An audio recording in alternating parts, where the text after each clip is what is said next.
Assalamualaikum warahmatullahi wabarakatuh. Waalaikumsalam warahmatullahi wabarakatuh. Saya Satu bersama dengan frekuensi sekarang ada. Habib tersesat.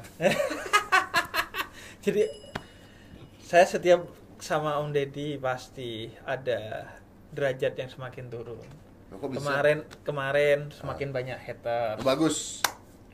Sekarang jadi dapat sebutan Habib tersesat. Hanya karena pemuda tersesat, ini Habib tersesat. Kalau pemuda tersesat diketuai oleh seorang Habib, berarti Habibnya ikut Habib tersesat. Dan Om Deddy selain fathers of YouTube, dia adalah fathers of pemuda tersesat. Jangan dong. Baru mualaf udah dibilang tersesat. Gimana? Lu yang enak ini sebenarnya. Oh iya betul. Karena nggak punya beban-beban apa-apa Oh, akhirnya. karena baru mualaf. Iya. Ya, makanya saya harus belajar. Dan kalau dibilang tersesat enak, nggak ada beban Om. Betul. Yang Karena punya beban tuh kalau dibilang bener. Anda nyindir. Kalau itu dibilang bener Kalau gitu berat. saya kita. memang baru belajar, masih tersesat. Oleh karena itu saya harus banyak belajar. Itulah dia kenapa beberapa bintang tamu yang datang ke tempat saya banyak wanita-wanita tersesat. Tersesat ya. Iya, jadi pantesan tadi kursinya agak terasa Empuk kurang kan? nyaman bagi saya. Iya Om, itu apaan sih Om maksudnya? Apa? Iya, Itu. ntar orang wanita-wanita yang begitu nanti gua Ustadz Ali Jaber ini Betul. itu maksudnya apa? So, itu gampang dijawabnya. Karena saya pria tersesat yang butuh belajar. Bagian-bagian Anda dan ustadz-ustadz saat belajar. Bagian mereka saat tersesat. Gak. Jadi gini jawabannya ya. Ini kan gue pernah bahas nih. Pada saat itu gue bilang bahwa kita pernah ngundang pejabat menteri dan sebagainya. Dipuji-puji orang. Saya ngundang Dinar Kendi contohnya. Dihina-hina orang. Dibilang kenapa podcastnya kok Dinar Kendi kebuka gini. Pada satu saat ada beberapa menteri yang dicokot sama KPK gara-gara korupsi. Dihina-hina orang lagi podcast saya. Wah, menteri yang diundang ternyata korupsi gitu. Lalu saya bikin sebuah tulisan di Instagram, saya bilang, nah sekarang kalian baru nyadar ya, ternyata orang-orang yang kalian puji-puji kemarin, sekarang kalian hina-hina. Saya mau tanya, pada saat saya undang Dinar Kendi kalian hina-hina, apa sih ruginya Dinar Kendi buat kalian? Ini orang yang merugikan banyak rakyat yang sempat Anda puja-puja. Artinya, jangan pernah memuja-muja orang sebelum lu kenal bener apa masalah dan situasi orang tersebut. Karena Dinar Kendi itu, bapaknya Dinar Kendi itu ustadz loh. Oke. Jadi lu bayangin, bapaknya pasti muntah darah tiap hari tuh kan. Makanya. Tapi kalau orang yang emang benci, apalagi udah bapaknya ustadz, Anda nggak menjaga marwah. Betul sekali. Kalau orang udah benci repot deh. Betul. Dan juga apalagi kita kan nggak tahu Dinar Kendi nantinya gimana depannya. Dan kita juga nggak tahu, kita juga bisa saja Dinar jadi. Kendi tiba-tiba nanti satu saat dia terus bener-bener hijrah yang positif, lalu saya jadi murtad, bisa. iya bisa. Bisa. Kalau saya kayaknya agak repot. Anda Masa Habib nggak murtad. bisa. Anda nggak boleh murtad. Tersesat Anda. aja Anda lah. tersesat boleh murtad ya.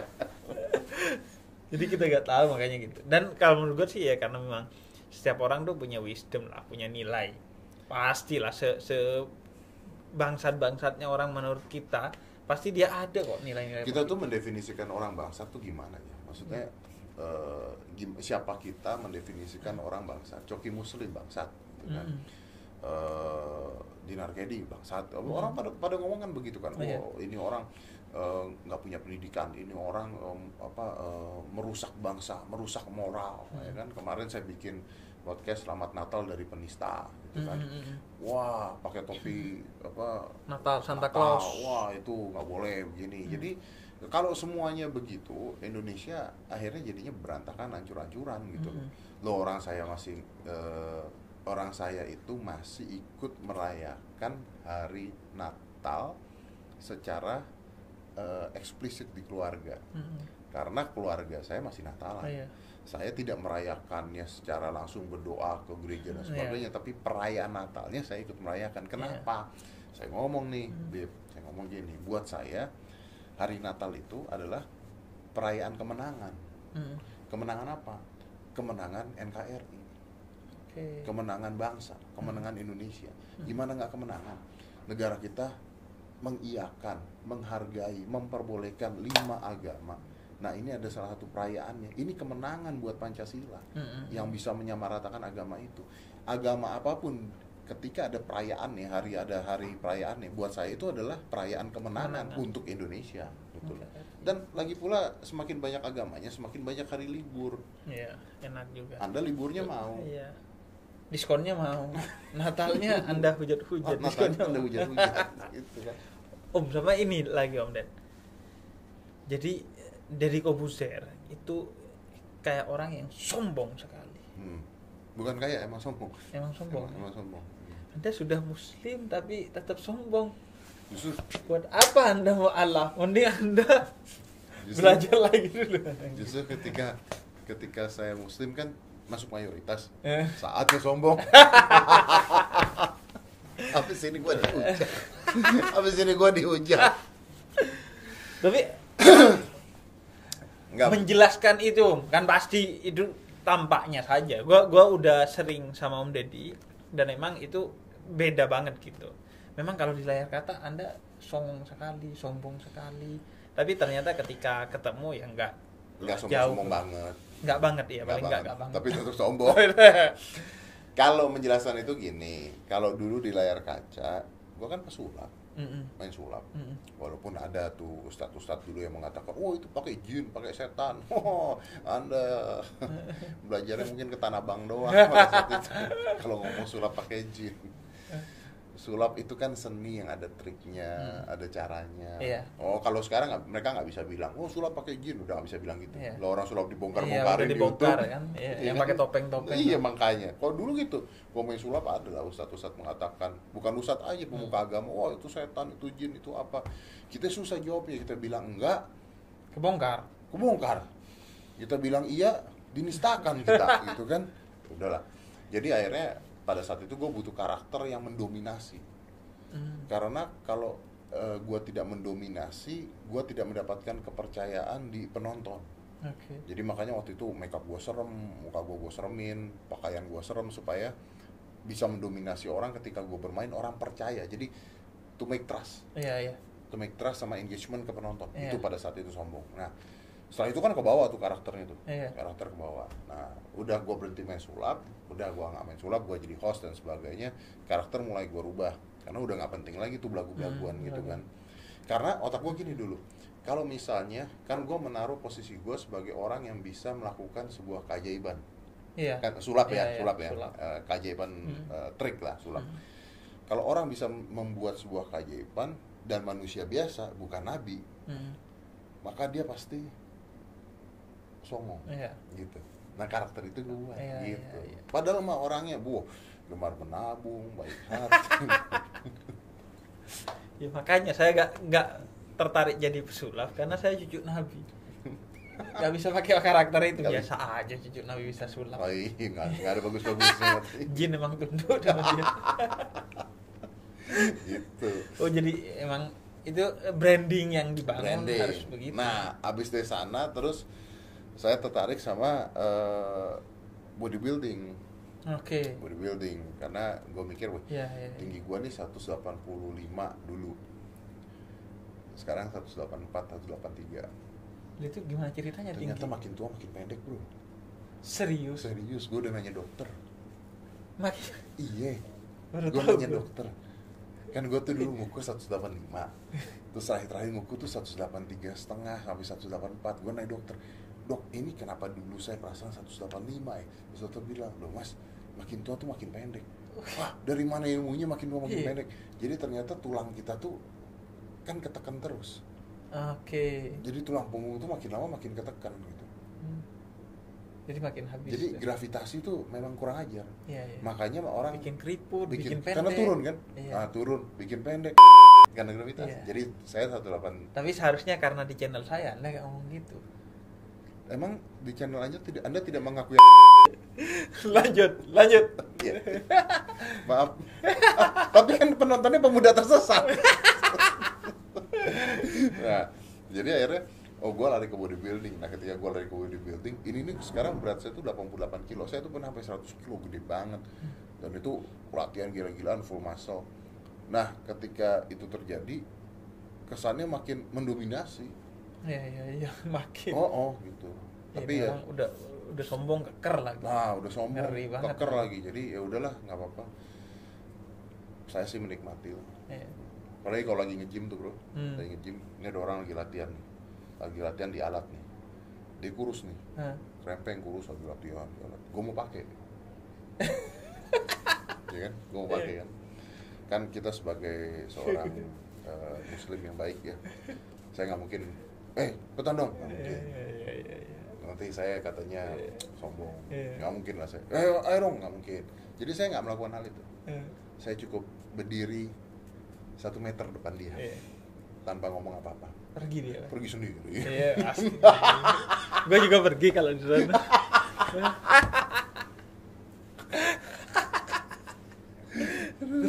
Gue tersesat nih. Ya, Saya mau nanya sekarang, Hmm. kenapa Anda sebagai seorang Habib berteman dengan penista agama? Coki Muslim. Iya, itu kan penista sekali. Ya justru karena mereka penista, kita temenin biar gak menista nanti.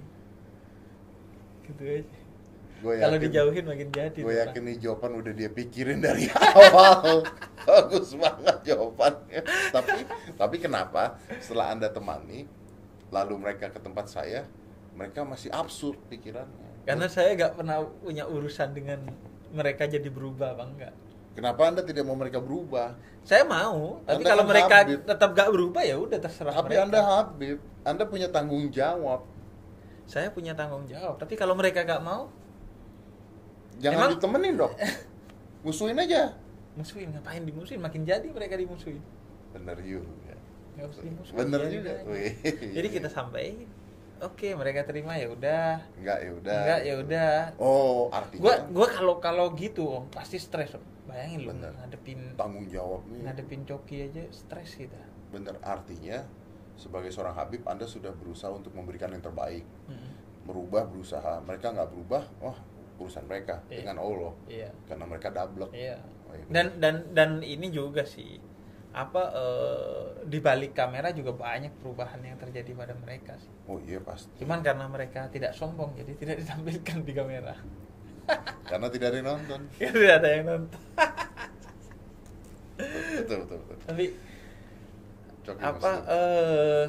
gila gue bayangin dulu tuh apa Om Deddy pas mualaf Mualaf. tuh. Ah, Iya. rame. Tapi gue kayak lu kok nggak nyelamatin gue sih?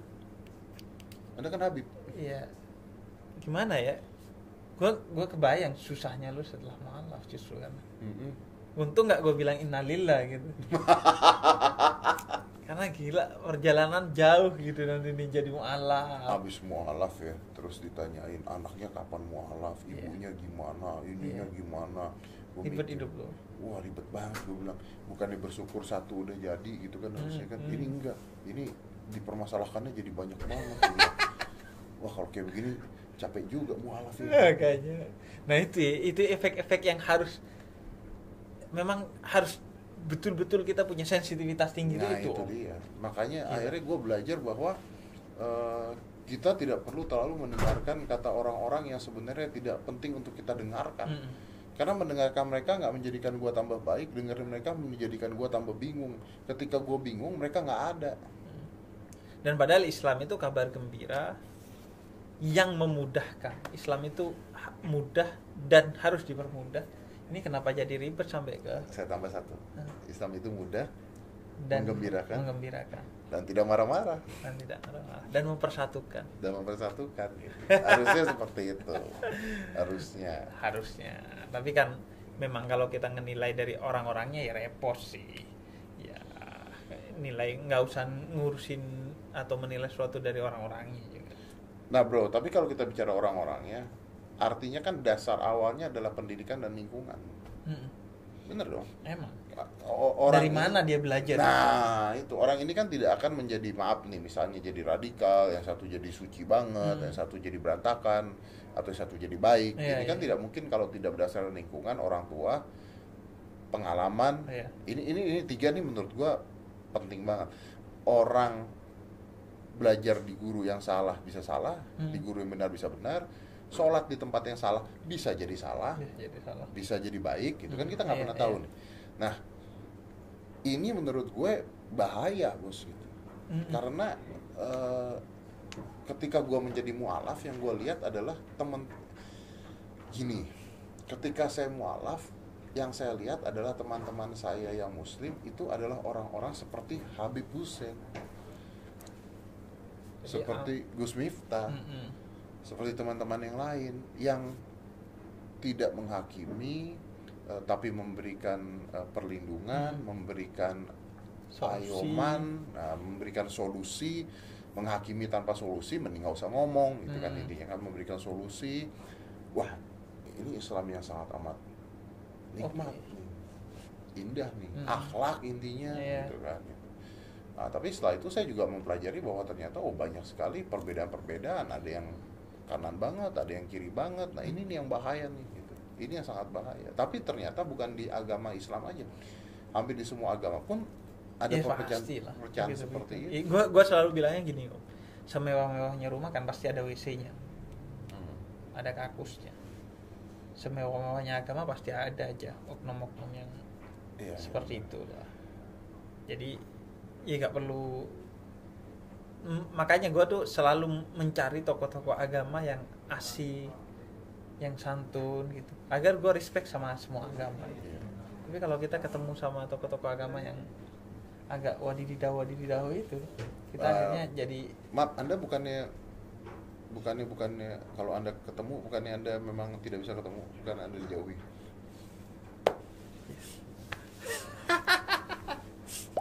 Enggak dong. Tidak boleh. Buktinya saya dekat sama jadi Kobuzer. Iya betul. Iya dah. Iya betul. Gila, apa? Kacau banget gue. Ini kayaknya video terkacau saya. Masa sih? Nggak tahu. Enggak, tadi kita ngomong positif ya, semua, kita ngomong yang baik-baik aja semua. Saya juga kan, contohnya apa sih yang saya nggak undang ke sini kan? Habib aja pernah ada di sini. Habib pernah. Habib saja pernah ada di sini. Cewek gitu juga ada. Semua kayak ada. Supermarket. Nah, kalau Anda ke supermarket, di supermarket ada jual tampon, ada jual sabun mandi juga. Iya, semua ada. Iya, tergantung Anda melihatnya seperti apa. Apakah rokok membahayakan untuk kesehatan? Iya. Di supermarket ada nggak? Ada. Ya. Gue pernah ditanya ya, Mas Ded, gimana tanggung jawab Anda terhadap konten YouTube Anda ketika ada konten-konten yang cewek-cewek itu? Terus saya bilang, tanggung jawab apaan? Gue bilang, itu kan Anda yang buat. Lah, kan judulnya udah kelihatan, thumbnailnya udah kelihatan. Kalau lu ngeklik, kenapa gue yang tanggung jawab?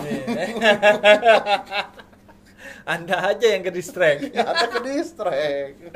Anda langsung ke distract. Langsung moral Anda itu langsung wow gitu kan. Wow, ini tidak benar. Coba yang thumbnailnya Habib Jafar gak diklik. Tidak diklik sama Anda. Munafik Anda itu, munafik. Iya. Anda kalau mau cari channel bermoral jeda nulis. Iya kan? Oke. Jeda nulis, bukan pemuda tersesat, bukan. Tapi bener nggak bro, sekarang gini bro, kalau lu di TV itu kan disiarkan, ya. Kadang-kadang kita ganti-ganti channel. TV aja, kalau nonton nggak suka aja lu bisa pindah channel kok. Dan you always have a choice untuk matiin. Iya. Bener dong. Walaupun TV itu kadang-kadang lebih parahnya karena ya dia ditayangin misalnya frekuensi. Satu tempat semuanya lihat, contohnya seperti itu. Tapi kalau kita bicaranya YouTube, dari judul, dari thumbnail udah jelas, udah kelihatan isinya apa. Nggak mungkin saya ngundang cewek seksi diceritain tentang dia open BO. Gue baru tahu lo ada cewek open BO tuh gara-gara apa tuh, gue baru tahu gitu. Tapi thumbnailnya gue isi Islami, tidak mungkin. Iya. Dan ini dan sebagian orang tuh begini. Gue pernah dulu ketika gue kerja di website dimarahin sama orang-orang karena website gue website Islami, tapi iklannya iklan begituan, alat-alat untuk seksual. Kan Anda nggak bisa kontrol iklan. Nah, dia nggak tahu. Ini masalahnya. Iklan tuh masuk sendiri loh. Jadi iklan itu kan nggak dikontrol oleh kita, tapi dikontrol oleh algoritma penonton. Ini kalau orang sudah pikirannya rusak plus goblok gitu. Ini sebenarnya, sorry nih gue potong. Ini sebenarnya bagus ketika misalnya lu bikin website Islami, terus yang keluar adalah iklan-iklan alat seksual, itu bagus. Iya. Kenapa bagus? Artinya penonton Anda adalah penonton-penonton yang tadinya mungkin nyarinya barang-barang begituan, tapi akhirnya menonton sesuatu yang positif. Positif. Iya. Dan itu kan Mereka algoritma dia. nggak nyampe. Jadi dia laporan, dia capture di HP saya nih. Kok iklannya begini? Gimana channel dakwah kok begini? Itu Kata saya itu kan algoritma Anda. Anda Berarti yang Anda suka buka buka begituan. Iya. Itu namanya SEO. Jadi kalau Iya. misalnya Anda suka gini deh, Anda itu ya nih, Anda nyari barang di Tokopedia, Iya. nyari barang apa? Tiba-tiba buka berita, keluar iklan barang-barang itu. Iya, artinya kan gini. Artinya mereka itu sebenarnya bukan orang yang bersih. Pikirannya kotor, HP-nya kotor. Tapi ketika melihat orang lain kotor, mereka hujat. Betul. Karena kenapa? Karena sebenarnya mereka benci pada diri mereka sendiri. Oh, mereka tidak menerima hal tersebut. Tidak menerima hal tersebut. Makanya mereka marah-marah. Marah-marah kepada orang yang seperti dia. Padahal Jadi itu dia sendiri. bercermin kemudian dipecahin cermin. Padahal dia sendiri. Padahal dia sendiri Algoritma begitu. dia sendiri. Algoritmanya dia. Nah, itu. Jadi Anda tersesat berarti Anda. Betul. Nah, terakhir Om, Siap. saya punya buku. Ini buku. Tuhan ada di hatimu. Tuhan emang ada di hatimu. Iya dong. Ada, insya Allah ada di hati saya. Insya Allah. Pacar aja ada di hati ya. Iya. Kenapa Tuhan tidak? Kekasih di hati. Om, nah satu pertanyaan biasanya. Sampaikanlah kebenaran walau lucu. Luar biasa. Nih dengar nih ya. Semua musik yang mengajak pada nilai-nilai luhur, kemanusiaan, perdamaian, ketulusan, cinta, kesetiaan dan lain-lain itu termasuk musik yang baik. Nah, pokoknya tercerahkan lah Anda. Tercerahkan wajahnya. lah. Nah, tapi satu pertanyaan loh. Kapan betul-betul paling merasakan Tuhan hadir di hati Om Deddy? Mungkin ketika gue punya anak kali. Kenapa? Gue tidak pernah merasakan bahwa ada sesuatu yang hadiah yang luar biasa selama hidup sebagai manusia. Gue diberikan tanggung jawab yang besar, sekaligus diberikan sesuatu yang keindahan, sekaligus diberikan kerjaan, dan gue tahu bahwa ini diberikan kebebasan sama Tuhan untuk membentuk ini anak. Iya. Amanah gitu ya. Jadi ini amanah yang luar biasa, dan gue merasa bahwa karakter anak ini akan tergantung dari gue mendidiknya. Dan sebenarnya kan hadiah terbesar dari Tuhan menurut gue itu adalah kebebasan. Iya. Gimana kita pakainya itu urusan kita masing-masing. Tapi gue dikasih sebuah cangkir yang kosong, yang mungkin gue tidak bisa merubah diri gue dan kebusukan gue dulu. Gue bisa membuat cangkir yang kosong ini hal-hal yang baik yang bisa gue ajarkan. Yeah. Jadi buat gue ini sebuah hadiah yang indah banget. Artinya Tuhan percaya banget sama. Artinya Tuhan percaya banget untuk ngasih ini. Ngasih manusia loh. Manusia. Iya kan? Betul. Dan gue harus bertanggung jawab. Gila, ngasih manusia. Gue pernah dengar kisah seorang ulama yang seumur hidup gak pernah nyender. Nyender? Iya. Nyender Gak gitu? pernah nyender. Mau dimanapun dia gak pernah nyender. Kenapa? Kata dia, gue gak mau Tuhan nanti meminta pertanggungjawaban atas kenikmatan nyender ini. Dalam banget, Bos. Dalam banget. Jadi hal apalagi Tuhan percaya ngasih anak gitu kan. Iya. Itu gila kan, amanah yang besar yang ya tentu pertanggungjawabannya juga akan besar gitu. Dan nanti menurut gue pertanggungjawaban gue akan lebih, menurut gue ya, kalau gue salah ya udah emang tersesat. Menurut gue Tuhan akan bertanya sama gue pada akhirnya, ini anak lu jadiin apa? Iya. Karena kalau dia nanya, kamu jadinya apa? Saya jadinya begini karena lingkungan yang saya nggak bisa kontrol dulu. Tapi ketika saya punya anak yang bersih, saya bisa mengontrol lingkungan yang baik, memberikan yang terbaik. Jadi saya lebih bertanggung jawab terhadap dia dibandingkan diri saya. Itu menurut pendapat pemikiran gue, Bos. Ya. Kok lo enteng banget sih, Om? Ngomong-ngomong, kayaknya gila gini. Gue bayangin ya, satu konten di Close the Door tuh, gue aja kayaknya butuh mikir sebulan gitu untuk memberanikan diri untuk untuk ya pokoknya gila, ini kontennya apa, nyerempet sana sini, bahkan mungkin nabrak sana sini. Menurut lo, Menurut gue, backupan lu tuh apa, Om? menurut gue, Ya gila kan, sekarang nggak ada zamannya backupan, Bos. Sekarang semua orang bisa dilibas kan. betul. Apalagi cuman Deddy Corbuzier yang bukan siapa-siapa Betul. gitu ya. Ya public figure, maksud gua kan nggak ada jaminan. Tapi lo kok kayaknya enteng banget orangnya gitu. Gue masih merasa bahwa pemerintah kita, polisi kita, tentara kita masih berpatokan dan berpegang teguh pada Pancasila. Oke. Gue masih merasa itu. Kebetulan sejalan dengan gue. Oke. Jadi kalau gue nyerempet dan gue tidak bertujuan negatif, harusnya sangat dimaklumi. Mengkritik pemerintah boleh nggak boleh. Gue sering banget kritik pemerintah. Tapi ketika gue mengkritik pemerintah, gue juga memberikan solusi ala gue, gitu. Dan gue mengkritiknya tidak dengan marah-marah, tidak dengan gini deh, kita kasus gini aja, kasus Jering. Sebenarnya yang bicara tentang COVID itu buatan manusia lah, COVID itu konspirasi obat lah, apa segala dan sebagainya, kan awal-awal juga di podcast gue juga kan. Iya. Ya kan? Iya. Kenapa Jering yang dipenjara?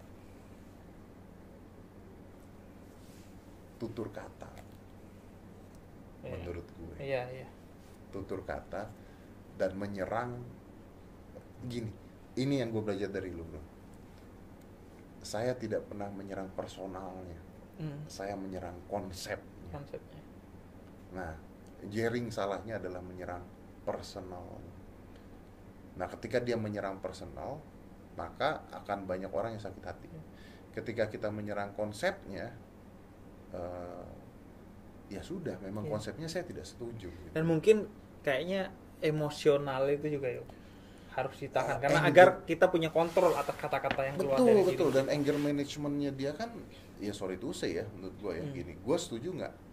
Gue tuh dilema ketika ditanya setuju nggak Jering itu di penjara. Antara setuju nggak setuju. Tidak setuju karena memang ini adalah kebebasan berbicara. Tapi kebebasan bicara yang seperti apa? Gitu. Amerika berantakan loh. Iya.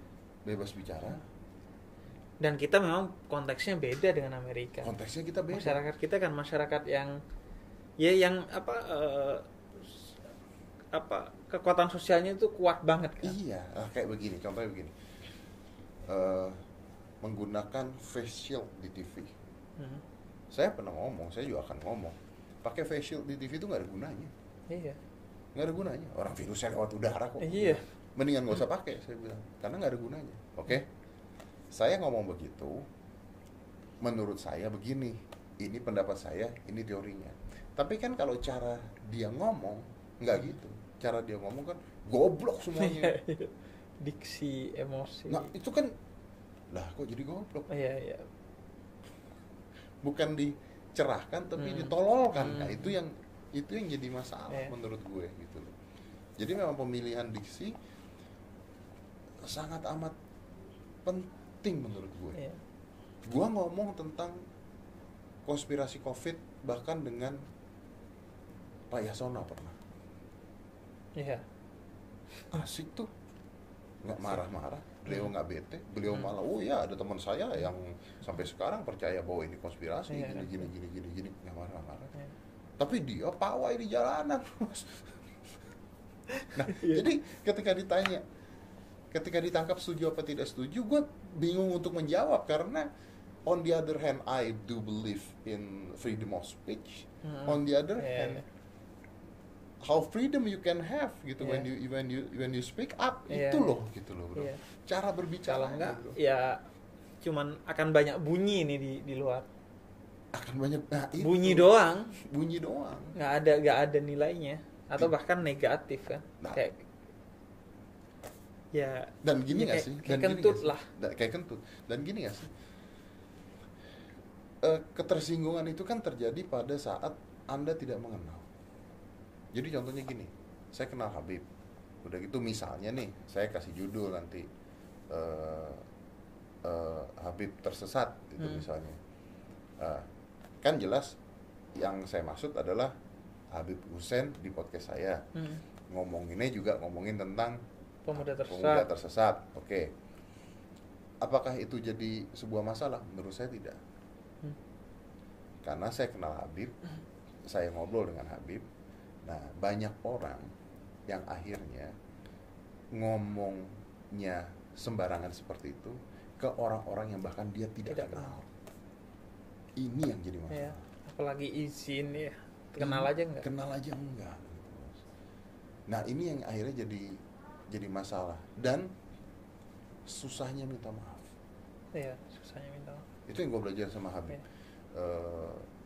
Minta maaf itu nggak haram loh. Iya. Minta Dan maaf nggak itu susah nggak sebenarnya. susah loh. Gitu. Minta maaf belum berarti Anda kalah loh. Iya. Bisa ngalah. Iya. Dan ngalah itu nge-Allah kan. Nah. Ada yang menafsirkan ngalah itu adalah nge-Allah. Artinya ya udah lo beri ke Allah lah. Iya. Lo jangan berharap pada manusia. Iya. Apa salahnya? Ke manusia basa-basi doang. Kalau misalnya saya salah gini, saya minta maaf. Mm-mm. Udah selesai. Secepat itu, semudah itu beres. Iya. Dan memang gila, gue 2 kali kan diundang Close the Door. Dan memang suasananya tuh jago sih. Harus belajar kita nih sama Om Deddy. Tidak. Gila. Habib yang ngomong terus kok dari tadi. Saya cuma mancing-mancing doang. Mancing. Nah, itu justru pancingannya itu justru yang bikin kita Mancing-mancing aja.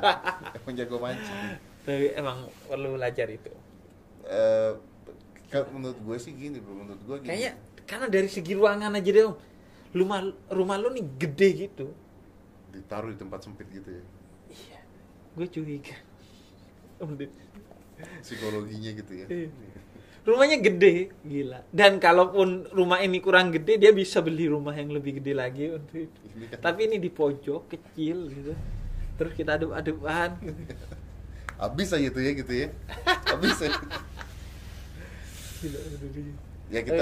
Ya kita buat psikologinya supaya seakan-akan bahwa kita cuma ngobrol berdua. Berdua, Om, ya. Betul. Karena kenapa ketika di TV atau di tempat lain sulit untuk ngobrol bebas, karena kita lihat bahwa kamera kita kelihatan, Yeah. orang megang kamera kelihatan. Nah, ini benar-benar saya buat supaya orang tidak ngelihat, yang dilihat cuma muka gua doang. Iya. Gitu doang. Dan memang rule-nya juga kalau TV kan nggak mungkin kan ya. Beberapa Nah. hal itu kan secara TV nggak boleh. Betul. Bukan hanya nggak boleh, kadang-kadang juga belum apa-apa kita harus break iklan. Iya, iklan. Nah, jadi kan akhirnya kita harusnya bisa telaah, bisa kita kuras lebih Gali. banyak lagi, gali lagi, hilang aja tuh semuanya. Jeda iklan, begitu masuk jeda iklan udah nggak enak, kita ngomong udah nggak enak. Udah beda emosinya. Udah beda. Belum kata-kata yang sedikit-sedikit nyerempet, Di-cut. di-cut dan nggak bisa. Gitu. Ya mudah-mudahan aman lah. Aman lah ya, Aman. insya Allah lah ya. Insya Allah Terus aman. sama ini Om terakhir Om, kenapa lu nyasar ke gua gitu? Artinya kan gini, belum YouTuber kalau belum diundang Deddy Corbuzier. Dan menurut gue ya, gue tuh seharusnya masih jauh gitu. Tapi kenapa tiba-tiba lu telepon gue, ngundang di Close the Door, khususnya yang di awal gitu. Lu dari mana gitu kisah ceritanya? Ini jawaban akan oke. Ini biarkan aja roll, biar mereka tahu saya berpikir. Artinya kan Gini, tokoh agama banyak. Gini, Bib.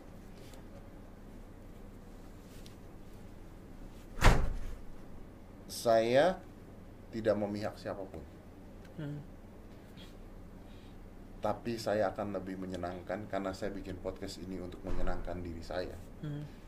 Maka saya akan memilih untuk menyenangkan hari saya. Dan lu senang sama gue. Dan saya akan memilih orang-orang yang ketika datang, ketika ngobrol, selesai ngobrol, saya senang. Oke. Ya, emang kunci sukses dalam bekerja itu adalah bekerja di sesuatu yang kita senang. Dan bukan artinya saya ngomong dengan Habib lain dan sebagainya tidak senang ya, enggak ya. Saya memang belum kenal. Karena kan ininya apa? Tapi yang pasti perantaranya Coki Muslim. Tapi yang pasti saya tidak akan mengundang orang yang membawa agama dengan cara marah-marah. Oke. 100% tidak akan. Saya sudah cukup dimarahi orang tua saya. Jadi yang lain jangan marah-marah ya? Yang lain jangan marah-marah lagi. Boleh dong. Boleh kan, podcast Anda. Kan media-media saya, iya, boleh dong. Iya dong. Saya juga begitu gitu Iya. kan. Artinya kan adil itu bukan berarti tidak berpihak. Betul. Bukan berarti kita tetap berpihak kepada kebenaran. Apa yang menurut kita benar ya, bukan kebenaran. Tapi juga kita adil memberikan suara bagi orang yang menurut kita salah, gak setuju. Ya tetap aja. Dan tidak artinya kita harus setuju. Iya, gak mesti harus setuju. Iya, betul. 100% setuju. Siap. Pemuda tersesat. Terima kasih. Tuhan Ada di hatimu. Terima kasih Om Deddy. Thank you, waktunya. Oke, itu teman-teman ya. Apa aja yang mau kalian ambil, yang mau kalian buang lah. Oh, tidak ada yang dibuang, ini semuanya positif. Positif. Termasuk tadi yang